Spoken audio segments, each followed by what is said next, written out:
Bienvenue dans ce conte magique où votre enfant devient le héros de l'histoire. Avant de commencer notre belle aventure, j'ai 2 messages pour vous. Le premier, toutes ces histoires sont disponibles sans pub, sans coupure et sans jingle sur notre application pour accompagner vos soirées en douceur. Le deuxième, pour prolonger la magie à la maison, vous pouvez découvrir notre boutique avec des articles doux, joyeux et pensés avec amour pour les petits moments du quotidien. Tous les liens sont sur notre blog familleetcoupleheureux.com ou dans la description. Et bien sûr, si ces histoires vous plaisent, vous pouvez vous abonner et laisser un pouce.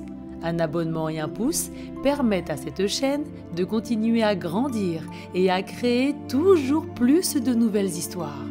Et maintenant, place à l'aventure. Bonjour, c'est Patricia. Je te propose aujourd'hui un conte magique, Kiko et les gardiens de l'océan, pour rêver et grandir. Avant de commencer cette merveilleuse histoire, nous allons prendre un instant pour nous préparer. Installe-toi confortablement, assis ou allongé, comme c'est le mieux pour toi en cet instant. Ferme doucement les yeux. Prends une grande inspiration, inspire profondément par le nez, laisse l'air frais remplir ton ventre. Souffle doucement par la bouche, comme une vague qui vient caresser le rivage avant de repartir doucement. Encore une fois, inspire profondément par le nez, sens tout ton corps se détendre. Souffle doucement par la bouche. Tes bras deviennent légers, tes jambes sont relâchées, tout ton corps se repose doucement. Écoute le murmure des vagues, le souffle du vent léger qui joue avec tes cheveux, le chant lointain des mouettes qui planent dans le ciel. Tu es bien, apaisé, prêt pour un voyage au bord de la mer. Inspire une dernière fois profondément par le nez et souffle doucement par la bouche. Voilà, tu es prêt pour partir à l'aventure. L'histoire va commencer.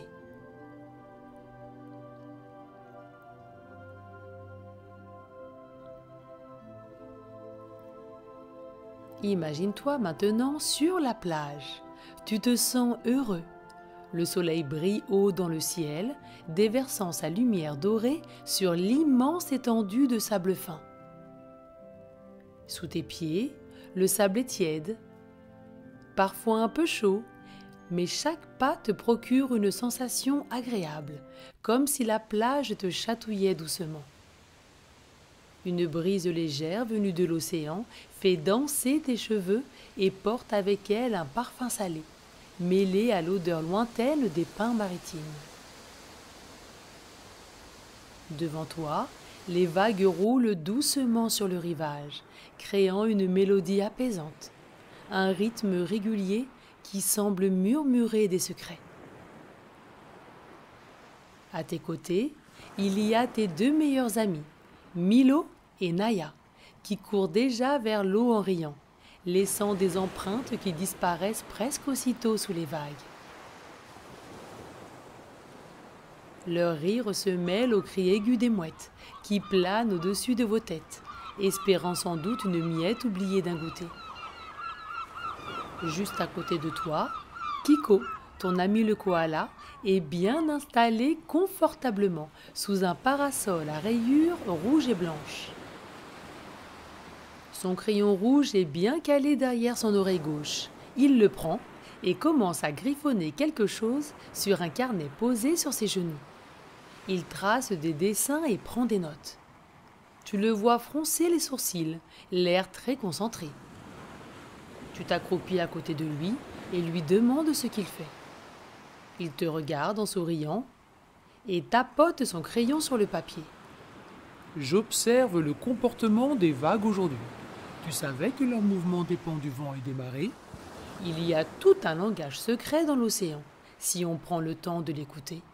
Milo revient vers vous en courant après avoir trempé ses pieds dans l'eau, un grand sourire sur le visage.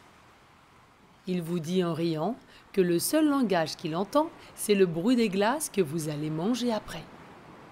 Vous vous regardez et éclatez de rire. Naya ramasse un petit coquillage brillant et le tend vers toi. Tu le prends et l'observes de plus près.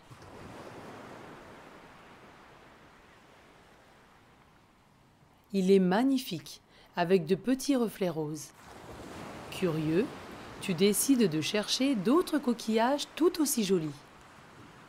Tu t'éloignes un peu, tes orteils s'enfoncent dans le sable humide, c'est très agréable. Tu scrutes le sol avec attention. Quelques petits crabes, des ocypodes, Ceratophthalmus, trottinent sur la plage et disparaissent aussi vite qu'ils sont apparus, leurs pattes fines traçant de drôles de dessins sur le sable. Plus loin, une anémone de mer s'accroche à un rocher. Ses tentacules ondulent doucement sous l'eau. Quelque chose attire ton attention. Juste devant toi, un coquillage nacré repose sur le sable, scintillant sous les rayons du soleil. Tu t'approches, le ramasses. Ses reflets changent de couleur quand tu le fais pivoter entre tes doigts. Fasciné, tu le soulèves doucement pour l'admirer de plus près. C'est à ce moment-là que ça arrive. Blop, bloup, plop. Un bruit étrange, presque gluant, s'élève tout près. Tu lèves les yeux, les sourcils froncés. Le bruit semble venir de l'eau, mais aussi de sous le sable. Tu regardes autour de toi. Milo et Naya sont figés, les pieds encore dans l'eau, leur regard étonné rivé sur l'océan. Kiko, lui, a cessé d'écrire. Il penche la tête intrigué. Ce n'est pas un bruit habituel. Et il tapote son crayon rouge contre son museau. Blop, bloup, plop. Cette fois, c'est encore plus fort et ça se rapproche. Tu ressens un léger frisson d'excitation et en même temps un peu d'inquiétude. Qu'est-ce que ça peut bien être ? Ça, ce n'est vraiment pas un bruit habituel. Je crois que l'océan nous appelle. Tu plisses les yeux et ton cœur fait un bond. Là, sous la surface, quelque chose bouge. Des tortues vertes, Chelonia midas, se débattent dans un filet abandonné, empêtré dans les mailles serrées. Elles battent lentement des nageoires, mais certaines ne bougent presque plus, épuisées. Naya crie qu'il faut rapidement les aider, et elle attrape son masque de plongée. Toi aussi, tu mets ton masque et ton tuba, et tu respires un grand coup avant de plonger. Milo suit juste derrière, et Kiko enfile une paire de lunettes de plongée spécialement conçues pour lui. Avec ses petites pattes, il s'accroche à toi pour descendre plus facilement sous l'eau. Un koala plongeur, c'est plutôt rare, mais avec Kiko, tout est possible. Sous l'eau, le monde est magique. Des poissons perroquets, scarus, aux couleurs éclatantes grignotent des morceaux de corail en émettant de drôles de petits crunch-crunch. Sur les rochers, des oursins, Echinodea, se déplacent lentement. Leurs épines frémissent à ton passage. À quelques mètres, un hippocampe moucheté, Hippocampus gutulatus, flotte doucement en s'accrochant à une tige d'algues. Ses yeux ronds t'observent curieusement. Mais vous n'avez pas le temps d'admirer. Les tortues sont en danger. L'une d'elles, plus jeune et plus petite, te regarde avec ses grands yeux noirs. Son corps est complètement emmêlé dans le filet et elle n'arrive même plus à bouger ses nageoires. Tu ressens un pincement au cœur. Tu ne peux pas la laisser comme ça. Tu bats des jambes avec énergie pour te propulser vers la tortue. Kiko sort un objet brillant de sa petite sacoche étanche. Voici mon coupe-filet spécial Mission Océan. Il te tend un coquillage affûté, taillé comme une lame naturelle. Tu attrapes le coquillage bien affûté et commences à découper délicatement les premières mailles du filet. C'est plus dur que tu ne le pensais. Milo et Naya t'aident en tenant le filet pendant que Kiko repère les endroits les plus emmêlés. Petit à petit, la plus petite tortue retrouve sa liberté. Elle remue une nageoire, puis l'autre, et d'un coup, elle file vers le rivage. Tu ressens une bouffée de joie. Elle est sauvée. Mais ce n'est pas fini. Il y a encore de nombreuses tortues à sauver, dont une plus grande, toujours prise au piège. Tu échanges un regard déterminé avec Kiko et tes amis. Vous êtes prêts. Kiko tapote son crayon rouge songeur. Une bulle d'air s'échappe de son masque de plongée alors qu'il réfléchit. Saviez-vous que les tortues vertes peuvent vivre plus de 80 ans? Elles sont essentielles pour l'écosystème marin, car elles mangent les algues qui pourraient envahir les récifs coralliens. Si elles disparaissent, tout l'équilibre de l'océan est menacé. Tu hoches la tête. Cette mission est encore plus importante que prévu. Avec précaution, vous coupez le filet et libérez les tortues les unes après les autres. La plus petite que vous aviez libérée en première vous regarde avec reconnaissance, comme si elle vous remerciait.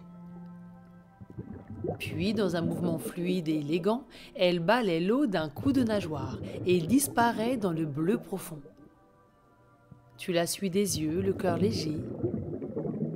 Mais soudain, une ombre passe au-dessus de vous. Tu lèves les yeux et ton souffle se coupe. Un banc immense de Mobulas, Mobula birostris, glisse silencieusement dans l'eau. Leurs ailes majestueuses ondulent lentement et leur balai aquatique est hypnotisant. Elles semblent voler sous l'eau, aussi gracieuses que des oiseaux dans le ciel. Milo, juste à côté de toi, ouvre de grands yeux et vous demande ce que c'était. Kiko ajuste son masque, ses petites oreilles frémissent sous l'eau. Il observe attentivement les raies et fronce les sourcils. Les Mobulas sont des cousines des raies manta. Elles peuvent faire des bancs de plusieurs mètres hors de l'eau. Mais celle-ci semble blessée. Tu suis son regard et ton cœur se serre. Une des Mobulas nage plus lentement que les autres. Ses battements d'ailes sont saccadés et son corps ondule difficilement. Elle ne suit plus le banc. Tu n'hésites pas une seconde. D'un coup de palme, tu te rapproches d'elle avec prudence, sentant une légère montée d'adrénaline. Plus tu t'approches, plus tu distingues ce qui ne va pas. Une paille en plastique est coincée dans sa bouche, empêchant sa nage fluide. Elle a dû la confondre avec un petit poisson. Tu dois agir vite. Tu fais un signe à tes amis en leur disant que tu vas l'aider. La raie vous regarde avec ses grands yeux sombres, comme si elle comprenait que vous êtes là pour elle. Mais elle semble effrayée. Tu tends doucement la main, parlant doucement pour la rassurer. Maintenant, tout ira bien. Vous êtes là pour elle. Elle recule légèrement. Tu ralentis tes mouvements, laissant l'eau vous porter dans un silence apaisant. Kiko t'encourage d'un hochement de tête et t'explique sous l'eau avec des gestes précis. Elle ne doit pas paniquer. Approche-la par le côté, tout doucement. Tu prends une profonde inspiration, tu souffles doucement et avances délicatement ta main vers la paille. La raie ne bouge plus, comme si elle comprenait ce que tu allais faire. Tu saisis la paille entre deux doigts, elle est bien coincée. Maya se place en soutien, tenant légèrement l'aile de la Mobula, pour éviter qu'elle ne se débatte. D'un geste sûr et précis, tu tires doucement. La paille résiste un instant, puis se détache enfin. Un petit nuage de bulles s'échappe alors que la raie donne un puissant coup d'aile libéré. Elle reste immobile quelques secondes, ses grands yeux tournés vers toi. Puis, dans un mouvement fluide et majestueux, elle virevolte autour de toi, comme pour te remercier, avant de rejoindre son banc qui l'attendait un peu plus loin. Tu ressens une immense fierté. Tu viens de sauver une créature extraordinaire. Avec un grand sourire, tu tapes la main de Maya et de Milo sous l'eau, formant une petite explosion de bulles autour de vous. Kiko applaudit en battant joyeusement des pattes. Bravo, un sauvetage parfait. De retour à la surface, vous reprenez votre souffle, flottant sur l'eau, les yeux pétillants. Milo éclate de rire. Il dit joyeusement que vous êtes de vrais héros des océans maintenant. Tu souris et tu es bien d'accord avec lui, et l'aventure n'est pas terminée. De retour sur la plage, l'eau ruisselle encore de vos combinaisons alors que vous reprenez votre souffle. Naya et Milo échangent un regard inquiet. Le plastique dans l'océan, les tortues piégées, la raie blessée, tout ça ne devrait pas arriver. Quelque chose doit être fait. Tu serres les poings, il faut agir. Kiko, toujours perché sur tes épaules, tapote son crayon rouge contre sa tête en réfléchissant. Puis soudain, il affiche un grand sourire. Je connais quelqu'un qui pourrait nous aider. Il tend la patte vers le rivage. Intrigué, tu suis son regard. Plus loin, près des rochers, une colonie de petits bernards l'ermite, Paguroidea, s'active sur le sable mouillé. De loin, il ressemble à une petite armée de coquillages en mouvement, traçant des sillons irréguliers sur la plage. Mais en t'approchant, tu ressens que quelque chose ne va pas. Milo plisse les yeux et observe attentivement. Puis il comprend. Ces coquillages ne sont pas des coquillages. Certains petits crabes portent des bouchons de plastique, d'autres des capsules de bouteilles. L'un d'eux, plus grand que les autres, avance vers vous en agitant ses minuscules pinces. Ses pattes tremblent sous le poids d'un gros bouchon de bouteille rouge qui semble trop grand pour lui. Kiko se penche légèrement pour l'observer et incline la tête d'un air curieux. Attendez, mais ces coquillages ne sont pas des coquillages, vous avez raison. Le petit crabe hoche sa tête minuscule. Sa voix est douce et déterminée. Il vous explique qu'ils n'ont plus assez de coquillages, alors ils doivent s'adapter, mais c'est très inconfortable. Un grand silence s'installe. Naya baisse les yeux, contemplant le sable autour d'elle. C'est injuste, ces petits crabes méritent mieux que ça. Milo observe l'océan avec un air grave. Tout cela n'a aucun sens. Pourquoi les bernards l'ermite devraient-ils vivre dans des déchets? Tu ressens une bouffée de détermination monter en toi. Non, vous ne pouvez pas les laisser comme ça. Une idée jaillit dans ton esprit. Tu te redresses et balayes du regard la plage dorée. Partout, il y a des coquillages abandonnés, éparpillés entre les algues et les petits rochers. Et si tu proposes de nouveau en jouer que vous organisiez une grande collecte de déchets et de vrais coquillages pour les bernards l'ermite? Kiko, ravi, approuve immédiatement d'un grand hochement de tête. Excellente idée, c'est ce qu'on appelle un échange équitable avec la nature. Nous nettoyons la plage et en échange, la nature nous offre un océan en bonne santé.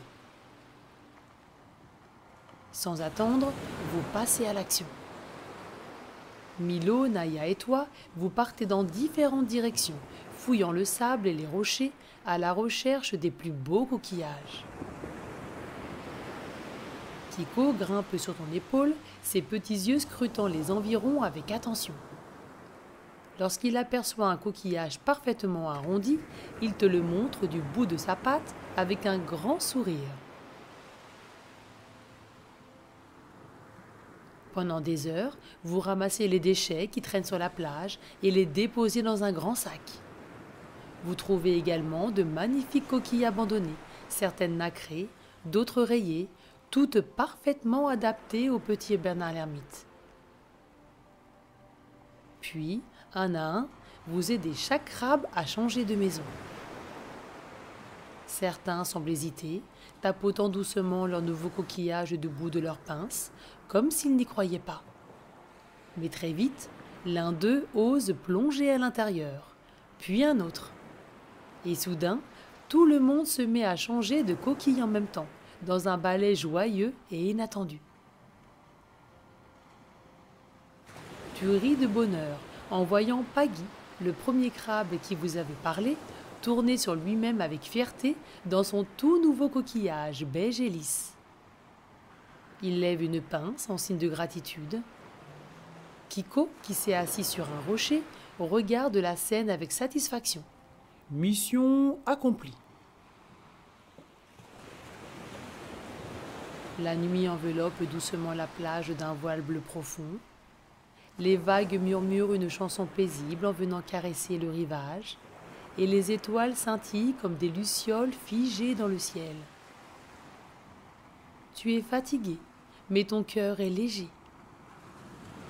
À côté de toi, Milo et Naya s'étendent sur le sable, les bras croisés derrière la tête, contemplant le ciel infini.